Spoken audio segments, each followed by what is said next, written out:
We also went out and met with the folks at Tesla Motors. We all talk about technology, and people go, what do Tesla Motors have to do with communications? But what we wanted to look at is the innovation that's going on out there in California and the things that are coming up in the marketplace. And Tesla Motors produces electric automobiles. And there's nothing necessarily unique about electric automobiles other than Tesla Motors is developing some amazing technology as far as the efficiency of their electric motors. They produce a little Roadster right now, and I drove it. It's unbelievable. You know, electric motors don't have to generate torque like you do in a gasoline motor. You touch the gas pedal, the torque is instantaneous. So this little Roadster I rode in goes 0 to 60 in 3.6 seconds. Let me tell you, that's like getting launched in the space shuttle. And so anyway, you touch the gas pedal, and the guy kept saying, hit it. And of course, we're driving down there in Palo Alto, California, and I'm thinking, no, I can't do any more than this. But you know, we're riding out of there and looking at how light that car is. And the big thing is the battery technology. You know, the big minus of electric cars, the weight of batteries and the cost of batteries. And Tesla Motors, on an annual basis, is increasing the efficiency of their batteries by about 8%. Everybody in here that has a laptop and those lithium-ion batteries, that's the technology they're using. They're essentially putting those batteries in series. They're reducing the size, and they are ultimately focusing on being able to get the price of their battery down to about $3,000 for a replacement. And right now the battery weighs right around, I think it's 300 pounds. So, and they want to get that down to about 250. So if they can get the weight down on the battery and the efficiencies up and the price down, as you know right now in your typical hybrids, battery replacement costs are about $10,000. So the big bugaboo on electric cars has always been battery replacement costs and the efficiencies. This car goes about 280 miles on one charge. So, and it's got a quick charge function and a slow charge function. So if you got to stop somewhere and get a quick charge, you can plug it in for 15 minutes and you're able to go another 120 miles. So pretty amazing technology there. So we wanted to go there and see, you know, where that progression of technology is going. They're producing a sedan that's coming out now. Just to let you know, it's a pretty pricey vehicle. There is a tax credit for buying one of these vehicles, but even with the tax credit, this little Roadster is over $100,000. The sedan that they have coming out with the tax credit will be right around $45,000. And the sedan is more along the lines of a Toyota Camry, about that size.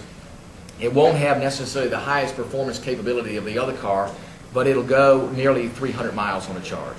So for most folks, they look at the need for most folks going back and forth, and during a normal travel period of a day, they look at 300 miles as being right at the max of what somebody would need during a day period of time. And again, with that quick charge capability, that provides a lot of flexibility for them. So we had a great trip out to Tesla. We also met with another group out there called Salesforce, and Salesforce essentially is a management company that takes information and allows you to manage it, whether it's for sales, and you know, for the most part, being in politics, being in public service, we're in sales. We want to make sure we can communicate with people. We want to tell them what we're doing. We want to get their ideas back about what we are doing, essentially our product.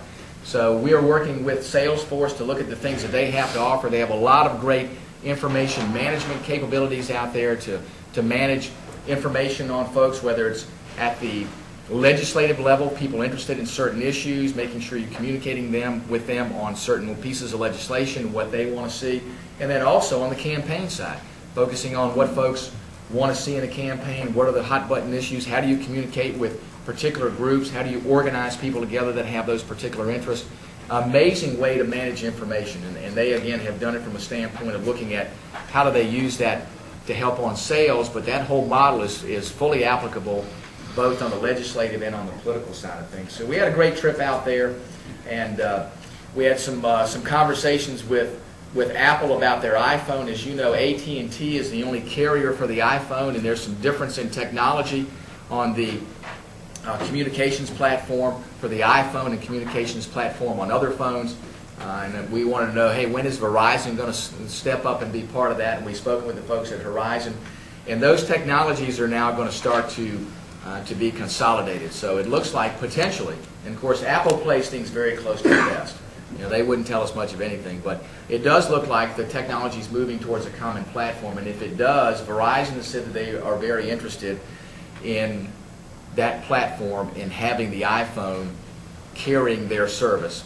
And Apple says the same thing, but Apple has also said, hey, listen, this is a technology we created the iPhone for. We're not going to change the technology platform, as you can imagine. So I think there's a lot of potential here in the years to come for phones to be available for folks that have carriers other than AT&T. And I know a lot of people are very, very interested in that because of the options and the things that the iPhone brings to bear. If you look at folks in Congress, Eric Cantor's office and Minority Whip's office has already said, hey, we're going to use this technology. So they have an app that they've designed for our BlackBerries. It's called Whipcast. So anything that comes up during the day, Eric has an app there. So I've got an app on my BlackBerry. I can go right to the app, bring it up. The Whipcast tells us what's going on, what's happening with discussions on bills, what's happening in committee, where's the caucus going on stance on these issues. So it really has been a great opportunity there for us to use technology to communicate. And then the big thing for us is to keep up with technology. I don't think you can ever get ahead of it. People are thinking about things every day. And we were just talking the other day about a new service to be able to cross-communicate between different groups, NING, which is similar to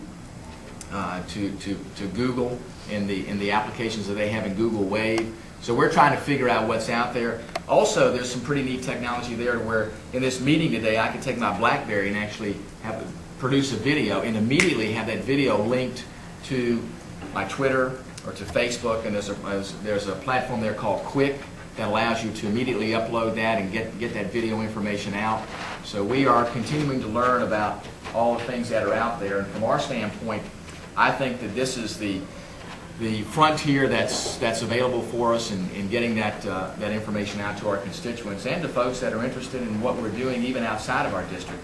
I'll give you a perfect example. Congressman Jack Kingston from Georgia is putting a new effort forward on YouTube. What he does is he goes on YouTube, does a little YouTube video and says, hey, ask me a question, anything. So folks can then produce their own YouTube video and ask a question. Well, that YouTube video gets sent to Congressman Kingston, and he produces an answer. And of course, it's neat because it's not just a one-on-one communications platform, it's a communications platform that everybody can see. So the congressman says, hey, give me your question. Somebody records a YouTube video and says, hey, Congressman Kingston, here's my question. They ask it. He goes back on YouTube and answers it, so he produces a video as an answer. So there's a back and forth, and it's nice because you can look at questions that come in the broader scope and then be communicating with folks more than just one-on-one. So an amazing array of opportunities for us to communicate with folks, and I think it's only limited by your imagination.